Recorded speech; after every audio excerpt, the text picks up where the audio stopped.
आज़मीन हज पर ये 4 चीजें लाने पर पाबंदी आयद।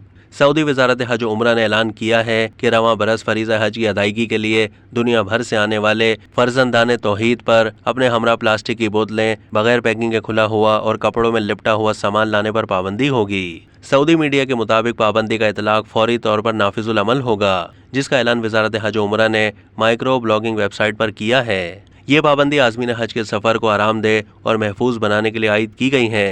वजारत हज उम्रा के ज़य्यूफ़ुल रहमान का फ़िज़ाई सफ़र के दौरान ममनुआ सामान लाने से इज्तनाब बरतने की हिदायत करते हुए कहना था कि किसी भी किस्म की परेशानी से बचने के लिए इन हिदायत पर ज़रूर अमल करें। कबल अज़ीं वजारत हज उम्रा ने आज़मीन हज से ये दरख्वास्त भी की थी कि सऊदी अरब आमद पर अपनी नकदी और पुरतायुश अशिया से मुताल्लिक मुकम्मल तफसीलात से एयरपोर्ट के अमले को आगाह करें। बैरून मुल्क की करेंसी और कीमती अशिया इतनी ही लाएं जितनी मिकदार में इजाज़त दी गई है। वाज़ेह है कि दुनिया भर से फर्जंदाने तौहीद हज के फरीज़े की अदायगी के लिए सऊदी अरब पहुँचना शुरू हो गए हैं और इस बार रिकॉर्ड हाजिरी के बाइस हुकूमत ने खुसूसी इंतज़ामात किए हैं। अब तक के लिए इतना ही। मज़ीद मालूमात के लिए डेली जंग के यूट्यूब चैनल को सब्सक्राइब कीजिए।